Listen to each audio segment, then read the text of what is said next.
안녕하세요. 오늘도 사연살롱을 찾아주셔서 감사합니다. 이혼 1년차 여성입니다. 저는 5년의 연애와 5년의 결혼 생활을 뒤로하고 혼자 제2의 인생을 살고 있어요. 뭐든 마음먹는 게 힘들지 막상 시작하면 못할 것도 없다더니 제가 그렇네요. 입 밖으로 이혼이라는 말을 꺼내놓는 것도 두려웠고 이혼을 결심하기까지도 참 긴 시간이 걸렸어요. 하지만 이혼을 하고 1년이 지난 지금에 와서는 왜 그동안 멍청하게 참고만 살았을까 후회가 될 정도로 현재 생활에 만족하고 있답니다. 제가 남편과 처음 만난 건 대학교 신입생 OT 때였어요. 저는 국문과 1학년 신입생이었고 남편은 군복무를 마치고 막 복학한 선배였어요. 대개 신입생 뒤풀이 자리는 선후배가 섞여서 있잖아요. 저희 과도 마찬가지였어요. 제 앞과 옆자리에는 남자 선배들이 앉았는데 하필 술버릇이 안 좋은 인간들이었죠. 꼰대 기질도 다분해서 소위 말하는 군기를 잡으려고 후배들을 시종일관 갈구고 있었어요. 고작해야 신입생들과 한두 살 차이 나면서 나 신입생 땐 말이야 어쩌고 저쩌고 해가면서 마치 인생을 반백년은 살아본 사람처럼 구는데 못 봐주겠더라고요. 그래도 어쩌겠어요. 선배는 선배인걸요. 그래서 눈 딱 감고 대충 호응을 해주고 있었죠. 그런데 갑자기 500cc의 잔을 몇 개 들고 오더니 술을 말기 시작하는 거예요. 맥주, 소주는 기본이고 막걸리에 탄산음료 등등 마실 수 있는 건 다 섞는 것 같더라고요. 그리고는 저희 테이블에 있던 신입생들한테 마시라고 강요했어요. 알지? 첫 잔은 원샷이다. 한 방울이라도 남기는 놈은 선배에 대한 예의가 없는 놈으로 간주하고 앞으로 그에 상응하는 대접을 해주겠어. 알아서들 해라. 물컵도 아니고 500cc 맥주잔인데 원샷이 말이 되나요? 여기저기서 한숨이 터져나왔죠. 그때까지 술을 마셔본 적이 없던 저로서는 정말 난감했어요. 맥주도 힘든 판에 첫 술을 폭탄주라뇨. 제 주량이 얼마인지도 모르는 상황에 폭탄주를 마시는 건 위험하다는 생각이 들더군요. 그래서 손에 든 맥주잔을 내려다보며 망설이고 있는데 그런 저를 본 선배는 버럭 소리를 치는 거예요. 하늘 같은 선배가 기껏 후배 생각해서 술까지 대령에 바쳤는데 너 지금 나 무시하냐? 라며 말이죠. 결국 강압에 못 이겨 한 입 마시긴 했는데 도저히 못 삼키겠더라고요. 그래서 그대로 뱉어냈죠. 그랬더니 선배들 얼굴이 싸해지는 거예요. 순간 분위기는 험악해졌고 선배 중 하나가 짜증을 내며 제게 강제로 술을 먹이려고 들었어요. 건방지게 선배가 말아준 술을 거부하는 거냐며 이거 다 마시기 전에는 집에 안 보내준다고 하면서요. 그런데 그거 아시죠? 싫다는 걸 강요하면 더 하기 싫은 거요. 그날 제가 그랬어요. 술을 안 마시면 앞으로 대학 생활이 고될 거라는 건 알았지만 그렇다고 쉽게 져주기는 싫어서 끝까지 안 마신다고 뻗댔죠. 그러자 분위기는 험악하게 변해버렸고 급기야 제게 술을 강요하던 선배 입에서 욕설이 터져나왔어요. 살면서 누구한테도 그런 욕을 들어본 적이 없던 저는 너무 수치스럽고 기분이 상했지만 거기서 더 맞섰다가는 저뿐만 아니라 제 동기들까지 피해를 입을 것 같아서 그냥 술 마시고 끝내야겠다 생각했어요. 그런데 그 순간 영화 속 한 장면처럼 기다렸다는 듯이 흑기사가 나타난 거예요. 바로 제 남편이었죠. 공지를 늦게 받았다며 뒤늦게 술집에 합류한 남편은 저희 테이블로 다가왔어요. 그리고는 제 앞에 놓인 제 몫의 잔을 들고 벌컥벌컥 마시더라고요. 그리고는 야, 이걸 사람 먹으라고 만 거냐? 네 맛도 내 맛도 아니잖아. 내가 제대로 말아줄 테니까 니들이 먼저 먹어보고 술 많은 기술부터 길러라. 그리고는 각종 술과 찌개 국물, 골뱅이 무침 등등 술잔에 집어넣기 시작했어요. 보기만 해도 토가 쏠릴 것 같은 비주얼이었죠. 그걸 신입생들을 괴롭히던 선배한테 내밀며 그러더군요. 선배가 주는 술이니까 마셔야겠지. 니들 말대로 하늘 같은 선배님이 친히 말아주신 술이잖아. 아, 첫 잔은 원샷인 거 알지? 한 방울도 남기지 마라. 선배님 헌하신다. 자, 좋은 말 할 때 마셔. 군복무를 마치고 제대한 대선배 복학생이 끼어들자 저를 갈구던 선배도 못 이기는 척 잔을 받아들었어요. 그리곤 한 모금 마시다가 그대로 내뿜었죠. 이거 봐라. 어디 감히 선배님이 주신 술을 뱉어? 어떻게 다시 말아주랴? 그러자 방금 술을 뿜은 선배가 고개를 절레절레 흔들었어요. 왜? 못 마시겠어? 그럼 니들은 못하는 걸 왜 신입생들한테는 강요하는 건데? 때가 어느 땐데 아직도 꼰대짓을 하고 난리냐고. 애들 부모님이 공부하라고 대학 보냈지. 니들 꼰대 노름에 딸랑이들하고 대학 보냈냐? 그런 거 하고 싶으면 니들 집에 가서 해. 귀한 남의 집 자식들 데려다 괴롭히지 말고. 선배는 개뿔. 니들이 이러는데 얘들이 니네를 선배로 생각하겠냐? 선배가 선배다워야 후배들이 니들을 선배 대접을 하지. 한 번만 더 이딴 짓거리들 해봐. 그때 니들 실명 그대로 언론사에 고발할 테니까. 알았어? 그날 남편의 용감한 행동 덕분에 이후 저희 과에서 선배들의 술자리 기강잡기는 사라졌어요. 그리고 신입생들 사이에서 남편의 인기는 하늘을 찔렀죠. 당시 남편은 매너 좋고 성적도 좋은 선배로 유명했어요. 깔끔한 외모도 인기 비결 중 하나였죠. 그런데 그런 사람이 강의실에서 먼저 제게 말을 걸어준 거예요. 뿐만 아니라 캠퍼스 내에서 마주치면 먼저 다가와 친한 척을 해주니 어깨가 으쓱해지더라고요. 마치 제가 대단한 사람이 된 것 같은 착각이 들 정도였어요. 남편은 제게 휴대폰 번호를 알려주면서 앞으로 선배들이 괴롭히면 언제든 연락하라고 하더군요. 아마도 그날 일로 제가 선배들한테 괴롭힘을 당하지 않을까 걱정이 됐던 모양이었죠. 다행히도 그런 일로 남편을 호출할 일은 일어나지 않았지만요. 그랬더니 얼마 뒤 우연히 과 사무실에서 마주친 남편이 왜 연락 안 하냐고 그러는 거예요. 할 일이 없어서 안 했다고 했더니 한숨을 쉬면서 피식 웃더군요. 넌 지금까지 연애도 한번 안 해봤냐? 전화번호 주면서 연락하라는 게 어떤 의미인지 몰라? 아는데 모르는 척 하는 거냐? 몰라서 모르는 척 하는 거냐? 그 말에 저는 눈만 끔뻑댔어요. 연애요? 당연히 안 해봤죠. 여중 여고 나와 이제 막 대학에 들어온 제가 어디서 남자를 만나 연애를 했겠어요? 뭐 어떻게든 하려고 든다면 할 수도 있었겠죠. 그런데 제 주변 머리가 그쪽으로는 발달이 안 된 걸 어떡해요? 연애 경험이 없다는 제 말에 남편의 눈이 순간 반짝이더라고요. 그땐 몰랐는데 제가 모쏠이라는 사실이 남편이 저랑 사귀는데 큰 이유가 됐더라고요. 다른 사람은 몰라도 저희 남편한테는 아주 중요한 문제였거든요. 저희 남편은 소유욕도 강하지만 결벽증도 있는 사람이라서 남의 손을 탄 물건을 좋아하지 않았어요. 물건을 고를 때도 그러니 자기 여자를 고를 때는 더더욱 그랬죠. 그날 이후 남편은 매일 도장을 찍으러 오는 일수꾼처럼 제가 있는 강의실로 찾아왔어요. 전화며 문자는 수시로 해댔고요. 학식을 먹으러 가면 어떻게 알고 왔는지 늘 제 앞에 나타나기도 했죠. 그러자 저희 과에서 저랑 남편이 사귄다는 소문까지 돌기 시작한 거예요.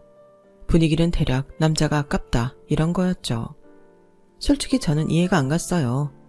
제 외모가 그렇게 눈에 띄게 뛰어난 게 아니라서 처음엔 이 남자가 나한테 왜 이러나 싶었거든요. 혹시 내가 부잣집 딸인 줄 착각하고 돈 때문에 이러나 싶기도 했고요. 그런데 남편 말을 들어보니 애초에 그런 건 고려사항이 아니었더라고요. 사람이 사람한테 끌리는 데는 돈이나 외모가 중요한 게 아니야. 뭐 안 그런 사람도 있겠지만 적어도 나한테는 그래. 난 그냥 너라는 사람이 좋은 거지 다른 이유는 없어. 성은아, 나랑 만나볼 생각 없니? 난 뭐든 가벼운 건 싫어해. 이 사람 저 사람 만나가며 난잡하게 사는 건 더더욱 싫고. 너만 좋다면 난 네 부모님께 인사드리고 정식으로 교제를 하고 싶어. 당시 남편은 고작 20대 중반에 불과한 남자였는데도 생각은 꽤 진중해 보였어요. 저는 그런 점이 마음에 들더라고요. 적어도 이 남자랑 사귀면 애인이 양다리 걸칠 걱정은 안 하겠다 생각했죠. 학교 생활에 있어서도 그리고 학업에 관해서도 남편은 제게 도움이 되는 사람이 분명했어요. 게다가 신입생 OT 때 이후로 남편에 대한 호감도가 상당히 높았던 것도 남편과 사귀게 된 가장 큰 이유였죠. 부모님은 제 첫 남자친구가 인사를 드리러 온다는 사실에 많이 긴장이 되셨나 봐요. 평소랑 다르게 옷도 신경을 쓰시고 엄마는 잔치상이라도 차릴 기세로 음식을 하셨더라고요. 남편은 마치 결혼 허락을 받으러 온 사람처럼 엄마한테 드릴 꽃다발과 아빠한테 드릴 양주까지 사들고 왔어요. 그리고는 저희 부모님 앞에서 우리가 어떻게 교제를 해 나갈 건지, 그리고 졸업 후 진로에 대한 것까지 장황하게 설명을 했죠. 게다가 저희 아빠를 가장 기쁘게 했던 건 자체 통금 시간을 10시로 정해서 그 시간 안에는 무슨 일이 있어도 저를 집에 들여보내겠다고 약속했다는 점이에요. 솔직히 저는 그 점이 가장 마음에 안 들었지만요. 아빠와 남편은 마치 큰 거래를 성공리에 마친 사람들처럼 악수를 하며 협상 아닌 협상을 마무리했어요. 버스 정류장까지 남편을 배웅하면서 아까 못한 말을 꺼냈어요. 오빠, 누구 마음대로 10시 통금이야. 요즘은 고등학생들도 야자 끝나면 10시 넘어서 집에 가는데 대학생인 내가 10시인 게 말이 돼? 10시까지 집에 들어가려면 동기들이랑 맥주 한 잔도 못 마신다고. 그러니까 10시로 해야지. 그 맥주 집에서 마시면 되잖아. 그리고 네가 언제부터 술 맛을 알았다고 맥주 타령이냐? 암튼 난 네가 밤늦게까지 술 퍼마시고 다니는 꼴은 죽어도 못 보니까 그렇게 알아. 남녀가 유별한데 그 시간까지 왜 같이 술을 마셔? 어림도 없어. 조선시대 선비처럼 꼬장꼬장하게 나오는 남편 앞에서 할 말을 잃었어요. 그런데 생각해보니까 통금이 있어서 힘든 건 저뿐만이 아니더라고요. 남편 역시 10시까지 저를 집에 들여보내야 하니 애로사항이 이만저만이 아니라는 판단이었죠. 한창 혈기왕성한 나이에 성인 남자니까 말이에요. 그래서 누가 이기나 해보자는 심산으로 꿋꿋하게 10시 통금을 지켜나갔죠. 그런데 이놈의 인간이 의지 하나는 정말 대단하더라고요. 단 한 번도 통금 시간을 어기는 적이 없는 거예요. 게다가 자기는 혼전 순결주의자라면서 키스 이상은 진도도 안 나가더라고요. 그렇게 저는 5년 동안 성모 마리아가 된 심정으로 연애를 했어요. 덕분에 저희 아빠의 전폭적인 지지를 등에 업은 남편과 저의 연애는 5년이 지나도록 순조롭게 이어졌고 결혼으로 이어지게 되었죠. 처음부터 양가 부모님께 말씀드리고 시작한 연애였기에 결혼 얘기가 나오는 건 너무도 자연스러운 일이었어요. 언제 하느냐만 결정되면 되는 일이었죠. 정확한 일정에 대해 얘기를 한 적은 없었지만 둘 다 직장에서 자리를 잡으면 그때 하게 되리라는 생각은 했던 것 같아요. 저보다 1년 먼저 졸업한 남편은 졸업하던 해 언론사에 취직을 했어요. 그리고 저는 이듬해 광고회사에 들어갔고요. 이제 막 사회생활을 시작하게 된 저는 꽤 빨리 직장생활에 적응이 되었어요. 기왕 시작한 일 제대로 해보겠다는 야심도 있었고요. 그런데 입사 1년도 되기 전부터 남편이 결혼 얘기를 꺼내기 시작하더라고요. 결혼하자고? 오빠, 나 이제 막 취직했어. 나도 내 인생 좀 즐겨보고 싶어. 월급 모아서 해외여행도 가고 옷이랑 백도 좀 사고 싶다고. 그래서 말인데 결혼은 좀 천천히 하면 안 될까? 얘 정말 안 되겠네. 너 그렇게 버는 족족 다 써버리면 결혼은 무슨 돈으로 하려고? 설마 부모님 노후자금 빼서 결혼하려는 건 아니지? 정신 차려. 옷, 백, 그딴 거 다 한때야. 명품으로 도배하고 다니는 여자들 보면 부러울지 모르겠지만 매달 카드 할부금 갚는 거 보면 마음이 달라질걸? 없는데 쪼들려 가면서 뭐하러 그런 걸 사니? 해외여행도 그래. 한창 일해서 돈 벌어야 할 나이에 별스타에 올릴 사진 찍으려고 카드 긁어가며 해외 나가는 게 말이 되니? 그런 건 생활에 여유가 생기면 그때 해도 돼. 그러니까 얼른 결혼해서 둘이 열심히 돈 모으자. 그리고 조금 일찍 은퇴해서 세계 일주 다니면서 여유롭게 살자고. 넌 그냥 나만 믿으면 돼. 내 머릿속엔 우리 미래에 대한 계획들이 다 들어있으니까. 언제나 그렇듯 남편은 자신만만했어요. 솔직히 좀 답답한 면이 있긴 하지만 지금까지 남편이 틀린 말을 한 적도 없고 남편 말을 따라서 손해본 적도 없었기에 마음이 흔들리더라고요. 그래서 결혼을 하기로 했죠. 그리고부터는 속전속결이었어요. 남편은 이미 오래전부터 결혼에 대한 계획을 세워놓았더라고요. 예식장부터 스멜을 비롯해 혼수까지 어디서 하고 어떻게 해야 하는지를 훤히 알고 있었어요. 덕분에 저는 남들처럼 고생 안 하고 결혼식을 치를 수 있었죠. 어쩌면 그때부터였는지도 몰라요. 제 인생의 주도권을 남편 손에 쥐어준 거는요. 남편은 신혼 초부터 제게 가계부를 쓰라고 강요했어요. 뭐? 가계부? 요즘 누가 그런 걸 써? 누가 쓰냐고. 어차피 어지간한 건 자동 이체 해놨고 카드 쓰는 건 폰으로 문자 오잖아. 그거 계산해보면 대략 한 달 지출 규모 나오는데 뭐하러 귀찮게 그런 걸 써. 넌 항상 그게 문제야. 뭐든 제대로 할 생각을 해야지. 대략이 뭐냐 대략이. 가계부를 써야 지출이 한눈에 들어오고 그걸 봐야 쓸데없는 지출도 줄일 수 있는 거라고. 오빠, 말이 쉽지 회사 일에 집안일까지 하기도 바쁜데 그런 걸 언제 쓰고 있어? 그렇게 가계부를 쓰고 싶으면 오빠가 써. 똑같이 직장 다니는데 오빠는 집안일 하는 거 없잖아. 야, 그걸 말이라고 하냐? 너희 회사랑 우리 회사는 일의 강도가 다르잖아. 너 일주일에 야근 며칠이나 해? 난 하는 날이 안 하는 날보다 더 많아. 누군 집안일 안 하고 싶어서 안 하냐? 그렇게 따지면 너 우리 결혼할 때 뭐 준비했어? 예식장부터 하다못해 네 메이크업까지 내가 다 엄선해서 골랐잖아. 근데 그깟 집안일 좀 한다고 유세를 떠냐? 넌 그래서 문제라는 거야. 그때 알았어요. 부부싸움은 대단한 일로 싸우는 게 아니라 사소한 일에서 크게 번지는 싸움이라는 걸요. 결국 서로 간의 합의점을 찾지 못한 채 가계부 문제는 흐지부지 되었어요.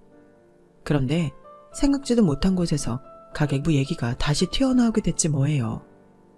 제가 입사 후 남들보다 일찍 회사에 적응할 수 있었던 건 저희 과장님 덕분이었어요.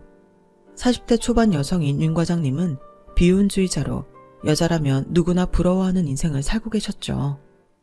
집도 잘 살고 학벌도 좋고 키도 크고 몸매도 좋고 심지어 얼굴도 예뻤어요. 그런데다 성격은 또 어찌나 쌈박한지 사람이 뒤끝이 없어요. 그뿐인 줄 아세요? 부하 직원한테 일을 떠맡기는 일도 없고 어지간하면 자기 밑에 사람을 엄청 아끼세요. 다른 부서는 흔하게 하는 야근도 저희는 윤 과장님 덕분에 칼퇴를 일상화하고 있었죠. 자기 돈으로 명품백이랑 구두도 척척 사고 해외여행도 수시로 다녔지만 워낙 재테크 기술이 좋아서 서울에 40평대 자가 아파트까지 가지고 있었어요. 그런 윤 과장님이 특히 저를 예뻐해 주셔서 저는 입사 초부터 꽃길을 걸으며 회사 생활을 할 수 있었죠. 그런데 제가 결혼하고 3개월쯤 지났을까요? 하루는 윤 과장님이 그러시는 거예요. 자기야, 요즘 힘들어? 피부도 푸석푸석하고 살도 좀 찐 것 같네. 요즘 자기 스타일 완전 엉망이야. 결혼했다고 퍼져서 지내는 거 아니야? 안 되겠다. 오늘 퇴근하고 나랑 쇼핑 좀 하자. 내가 원피스 하나 사줄게. 그렇게 윤 과장님 손을 잡고 가로수길에 있는 편집샵에 들렀어요. 거기서 윤 과장님은 무려 40만 원이 넘는 원피스를 선물로 사주셨죠. 그러면서 온 김에 정장 바지랑 스커트, 가디건을 하나씩 샀는데 도합 54만 6천 원이 나왔더라고요. 계산은 3개월 할부로 긁었어요. 그런데 그날 집에 돌아가니 남편이 쇼핑백을 보고는 버럭 소리를 지르는 거예요. 내가 이래서 너한테 가계부를 쓰라는 거야. 네가 지금 옷값으로 53만 원이나 쓸 상황이냐? 게다가 카드 할부가 이자가 얼마나 나가는지 알아 몰라. 넌 어떻게 하나부터 10까지 내가 다 가르쳐줘야 되냐? 오빠, 근데 쓸데없는 거 산 건 아니야. 나 결혼하고 7kg가 쪄서 맞는 옷이 없어. 그렇다고 매일 직장에 같은 옷만 입고 다닐 수도 없잖아. 이게 가격은 좀 나가도 원단이 좋고 디자인이 무난해서 오래 자주 입을 수 있는 옷이야. 결과적으로는 비싼 게 아니라고. 비싼 게 아니긴. 암튼 길게 말할 필요 없고 오늘부터 당장 가계부 써. 그리고 앞으론 매일 나한테 검사받아. 54만 원어치 쇼핑한 채로 저는 결국 가계부를 쓰게 되었어요. 그리고 매일 밤 남편한테 경제관념이 없다는 핀잔을 들으며 하루를 마감해야 했죠. 그래도 그때까지는 별 탈 없이 결혼 생활이 진행됐어요. 결혼 후 남편 잔소리가 조금 더 많아지기는 했지만 그렇다고 못 들어줄 정도는 아니었으니까요. 문제는 제 직장에서 생기고 말았죠. 저희 회사에 낙하산 전무가 들어오면서 주요 부서마다 자기 라인 사람들로 채우기 시작한 거예요. 그런데 하나같이 어디서 그런 인간들만 골라왔는지 능력도 없고 인성은 개판인 쓰레기들이었죠. 특히 저희 부서에 들어온 부장은 쓰레기 중 쓰레기였어요. 여성 직원들한테 이상한 말 하는 건 일상이고 툭하면 직원들한테 업무와 관련 없는 자기 집 일을 시키곤 했어요. 저한테는 글쎄 자기 딸 국어 수행 평가를 시키지 뭐예요. 당연히 못한다고 했죠. 그랬더니 그날부터 저를 갈구기 시작하는데 진짜 월급만 아니면 당장 그 인간 얼굴에 사표를 던지고 나왔을 거예요. 그런데 이런 생각을 하는 사람이 저뿐만이 아니었다는 게 문제였어요. 능력 없는 수장이 부서를 맡으니 부서 일이 제대로 돌아갈 리가 없었고, 능력도 없는 주제에 자기보다 잘난 부하 직원은 두 눈 뜨고 못 봐주는 성격이라 우리 부서의 능력자들이 줄줄이 퇴사를 한 거예요.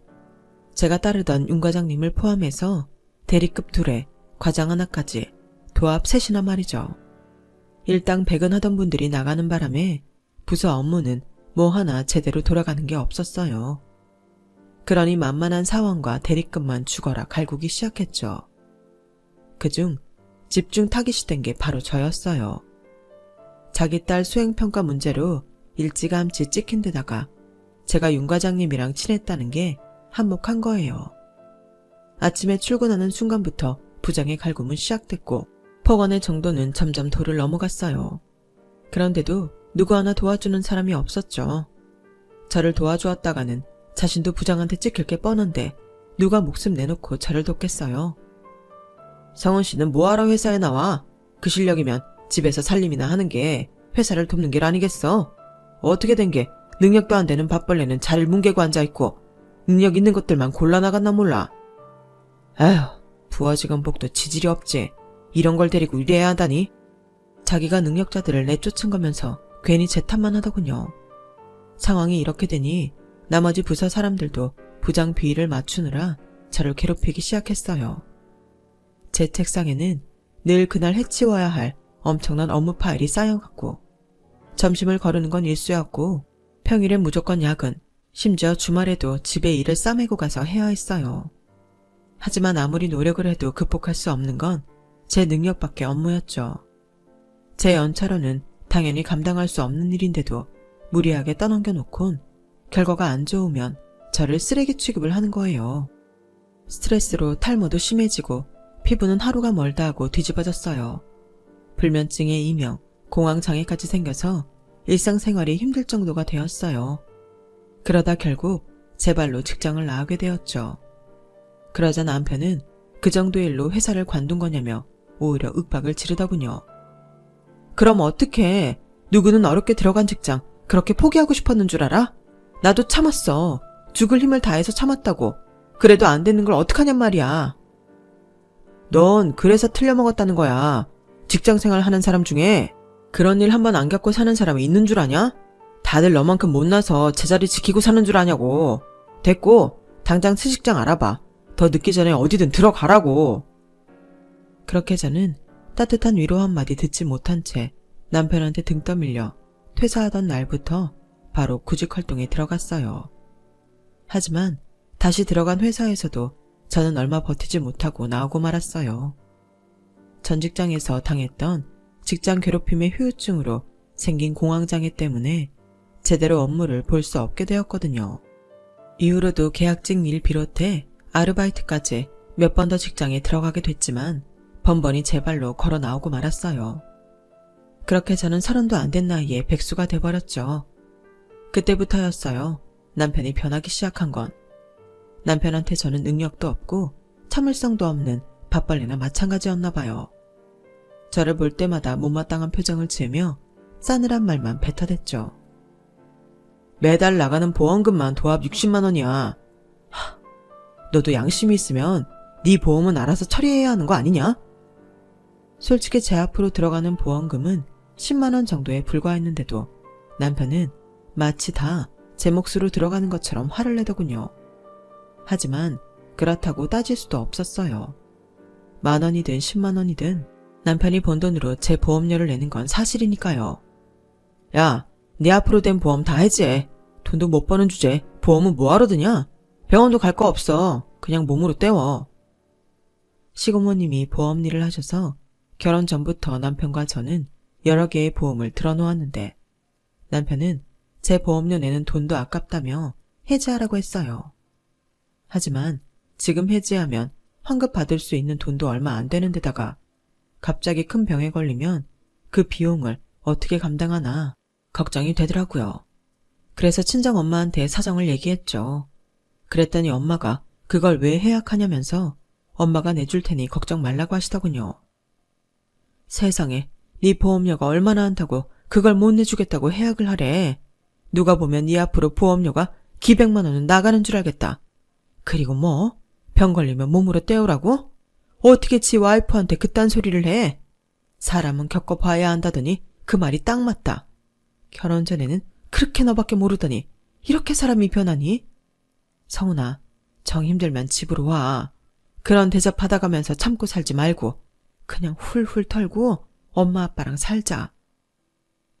전화기 너머로 훌쩍이는 엄마 울음소리를 들으니 내가 괜한 말을 했다 싶었어요. 그깟 보험 손해보더라도 해약하고 말걸 하는 생각이 들었죠. 그래서 이후로는 친정엄마한테 전화해 하소연하는 짓은 하지 않았어요. 힘들어도 잘 사는 척 남편이 잘해준다는 거짓말로 안심을 시켜드렸죠. 저 때문에 엄마가 가슴 아파하시는 건 정말 참기 힘들었거든요. 제가 일을 할 때는 남편과 제가 각각 100만 원씩 생활비를 내고 살았어요. 나머지 돈은 알아서 저축을 했고요. 그때 제가 모아둔 돈은 회사를 그만둔 뒤 매달 생활비를 썼는데 그 돈이 바닥이 나고 만 거예요. 그래서 남편한테 이번 달부터는 생활비를 못 낼 것 같다고 했더니 그러더라고요. 그래서 뭐 나보고 돈을 더 내라는 거야? 난 그렇게는 못해. 내 몫의 생활비는 100만 원이니까 앞으로도 난 그 돈만 낼 거야. 그걸로 네가 알아서 알뜰하게 살아봐. 100만 원으로 매달 남편 보험료와 식비, 그 밖의 생활비까지 다 해결해야 하니 늘 빠듯했어요. 가계부를 적어가며 아무리 절약을 해도 1,000원짜리 한 장 마음대로 쓸 수 없었죠. 그렇게 힘겹게 생활을 해도 제게 돌아오는 건 남편의 핀잔뿐이었어요. 이런 날들이 2년, 3년을 넘어가자 저는 예전에 활기찼던 모습을 완전히 잃어버리게 되었어요. 남편 말대로 나는 뭘 해도 안 되는 사람이구나 싶은 게 자존감이 끝도 없이 내려갔고, 그러다 보니 어떻게 해도 남편 성에 안 차는 내 모습이 스스로도 한심하게 느껴지게 되었죠. 아이를 갖는 건 꿈도 꾸지 못했어요. 이런 상황에 애는 무슨 애야. 제발 네 주제를 알아라. 솔직히 난 당장 애가 생길까봐 그게 더 무섭다. 너 같은 여자가 애는 제대로 키우겠니? 네 인생 하나 망쳤으면 됐지. 애 인생까지 망칠 생각이냐고. 그러니까 주제 넘은 생각 그만두고 살림이나 제대로 해. 한 달 내내 뼈 빠지게 벌어다 주는데 반찬 꼬라지 하고는. 넌 어떻게 살림 하나도 제대로 못하니? 도대체 할 줄 아는 게 뭐야? 하긴 네가 그런 인간이니까 그깟 공황장애 핑계로 집구석에 뭉개고 있지. 나 같으면 이런 소리 듣기 싫어서라도 당장 나가서 돈 벌겠다. 넌 이런 말에도 상처 같은 건 안 받지? 대충 순간만 모면하면 몸도 편하고 마음도 편하니까. 하지만 남편의 말과 달리 저는 매 순간 남편의 가시돋친 말에 상처를 입었어요. 그러던 어느 날이었어요. TV를 보는데 줄 광고로 라디오 드라마 극본 공모 공지가 뜨더군요. 상금이 무려 1,000만 원이었어요. 대학 시절 드라마 작가인 선배 밑에서 보조작가로 일했던 경험이 있었는데 그때 선배한테 이야기를 만드는 재주가 있다는 칭찬을 들었던 게 생각이 났어요. 글을 쓰는 건 돈이 드는 일도 아니고 밖에서 사람들과 부대낄 일도 없으니 나한테 딱이란 생각이 들더군요.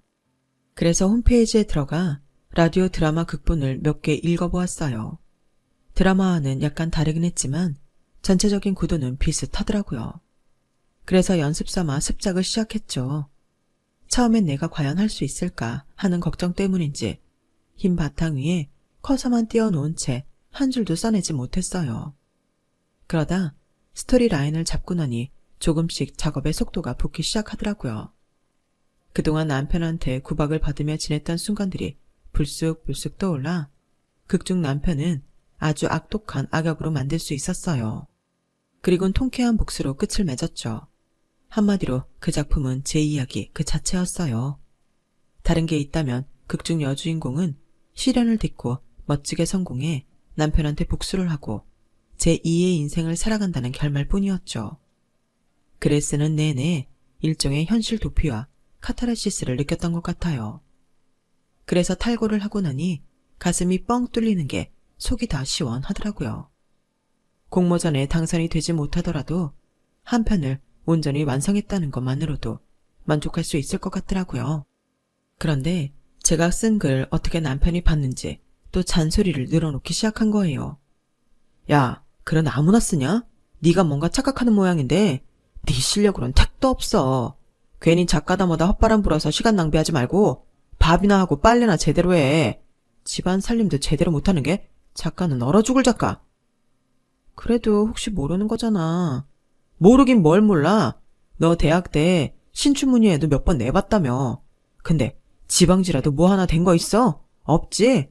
그래, 네 실력이 딱 그 정도인 거야. 그러니까 헛물 켜지 말라는 거라고. 영화나 드라마 속이라면 이런 경우 반전으로 주인공이 공모전에 당선이 되겠지만 현실은 그저 탈락의 고배를 마실 뿐이었어요. 그런데 끝날 때까지 끝난 게 아니라고 공모전에 탈락했음에도 제가 기회가 온 거예요. 하루는 휴대폰으로 낯선 번호가 찍힌 전화가 걸려왔더라고요. 라디오 드라마 담당 PD였어요. 비록 공모전에서는 떨어졌지만 약간 다듬어서 방송에 내보내고 싶다고 하더군요. 그래서 몇 번의 수정을 거쳐 작품을 완성해 보냈어요. 그리고 드디어 방송이 가능하겠다는 연락을 받았죠. 녹음 당일 스튜디오에 오겠냐고 묻길래 그러겠다고 했어요. 방송국까지 가는 내내 심장이 어찌나 뛰던지 마치 이제 막 세상에 태어난 아기처럼 온몸의 감각 하나하나가 신선하게 느껴질 정도였어요.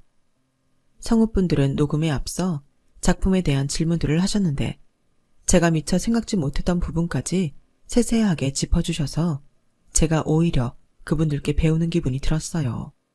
그렇게 녹음이 시작됐고 베테랑 성우분들이라 그런지 제가 글로 썼을 때보다 더 실감나게 작품이 살아나더라고요. 그리고 드디어 제 작품이 라디오 채널을 통해 방송되던 날 저는 숨죽이며 라디오 앞에서 귀를 기울였어요. 라디오 드라마가 끝나자 저도 모르게 눈에서 뜨거운 눈물이 흐르더군요. 내가 살아있다는 걸 그렇게 생생하게 느끼기도 처음이었어요. 혹시라도 문제가 생겨서 방송이 되지 않으면 어쩌나 하는 마음에 남편은 물론 주변 사람들한테 알리지도 못한 채 혼자 숨죽여 들었는데 이럴 줄 알았으면 주변에 알릴 걸 그랬다 싶더군요.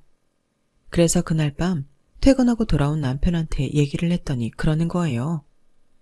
야, 공모전 당선작도 아니고 떨어진 거 방송에 내보내는 거 보면 모르겠냐? 네 건 그냥 땜빵용이었던 거야. 모르긴 해도 고려 대신 상품권이나 화장품 세트 같은 거 보내줄걸? 그냥 라디오 사연 하나 방송 탄 거나 마찬가지인데 뭘 잘났다고 호들갑이야. 배고프니까 얼른 밥이나 차려. 칭찬 한마디 해주는 게 뭐가 그리 어렵다고 끝까지 저를 깎아내리는 남편 때문에 들떴던 마음도 축 가라앉아버렸어요.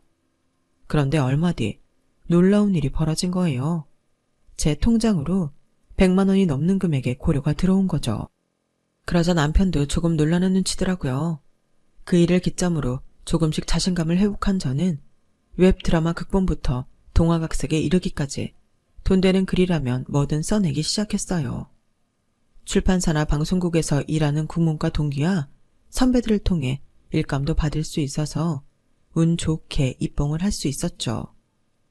비록 메이저는 아니었지만 그래도 제 작품이 돈이 되고 방송이 된다는 사실에 힘든 줄도 모르고 작업에 매진했어요.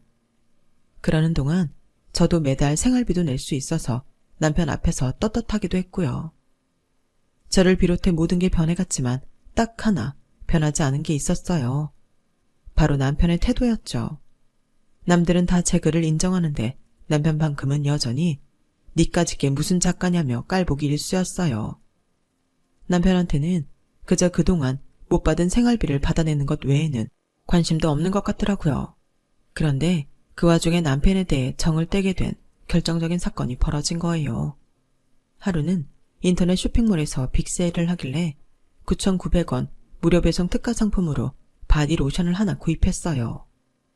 제가 극건성 피부라서 날이 쌀쌀해질 때마다 살이 찢어지는 통증이 있어서 큰맘 먹고 하나 산 거였죠. 일을 쉬면서 화장품 사 쓰는 것만큼 눈치 보이는 일도 없었기에 바디 로션을 사서 쓸 수가 없었는데 이번만큼은 당당히 사서 쓸 수 있겠다 생각했어요. 그런데 밤에 가계부 검사를 하던 남편이 지출 목록을 보고는 버럭 소리를 지르더라고요. 야, 너 미쳤냐? 집에서 노는 주제에 바디로션은 뭐하러 사? 너 요즘 돈 좀 번다고 벌써부터 돈질하라는 거야? 그동안 네가 놀면서 까먹은 돈 메꿀 생각은 애당초 하지를 않는구나. 고작 9,900원짜리 로션이야. 그게 무슨 돈지랄이냐? 3년 만에 처음 사본 거라고. 9,900원은 돈이 아니냐? 100원이든 만원이든 쓸데없는데 돈을 쓰니까 하는 말이잖아. 솔직히 그거 바른다고 달라지는 게 있긴 해. 아니잖아. 그런 걸 보고 과소비라고 하는 거야.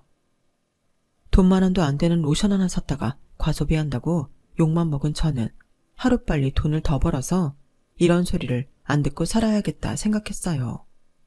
그런데 며칠 뒤 어이없는 일이 벌어진 거예요. 얼마 전 백수 탈출에 성공해 직장인이 된 시누이가 내부 비닐도 뜯지 않은 경찰을 몰고 집으로 왔더라고요. 시어머니 심부름으로 참기름이랑 묵은지를 한 통 가지고 온 거예요. 아가씨, 이게 뭐예요? 차 뽑았어요. 그러자 시누이가 그러는 거예요. 오빠가 뽑아줬어요. 취직기념 선물로요. 오빠, 언니한테 말 안 했어? 그러자 남편이 별일이 아니라는 듯 지나가는 말처럼 출근할 때 힘들까봐 내가 한 대 뽑아줬어. 이러더라고요. 순간 망치로 머리를 3개 맞은 기분이었어요.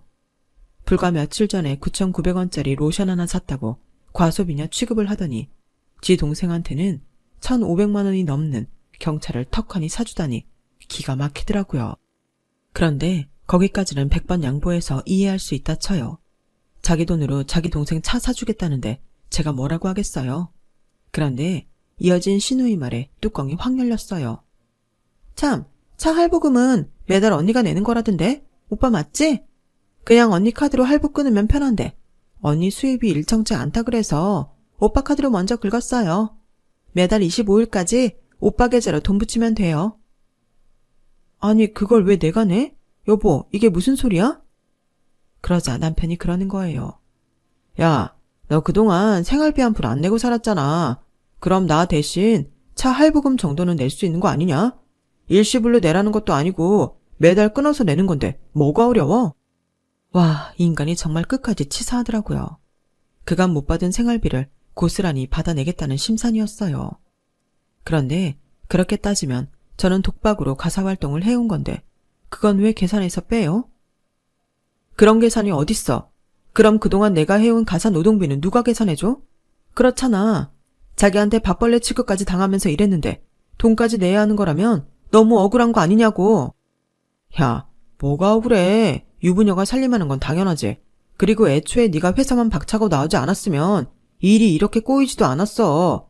그러니까 탓하라거든. 네 자신을 탓하라고. 하도 당당한 남편의 태도에 지난 몇 년간 쌓았던 울분이 폭발해버렸어요. 그래서 가슴속에 꾹꾹 누르고 있던 마지막 그 말을 꺼내고 말았죠. 야, 진짜 끝까지 개새끼네. 이런 걸 내가 남편이라고 믿고 살았구나. 누군 일하기 싫어서 일 그만뒀어? 살려고 어떻게든 살고 싶어서 그만둔 거잖아. 내가 회사에서 어떤 상황에 몰렸었는지 누구보다 잘 아는 인간이 어떻게 그렇게 말을 해? 난 당신이 내 처지였다면 그렇게 매몰차게 당신 탓하지 않았을 거야.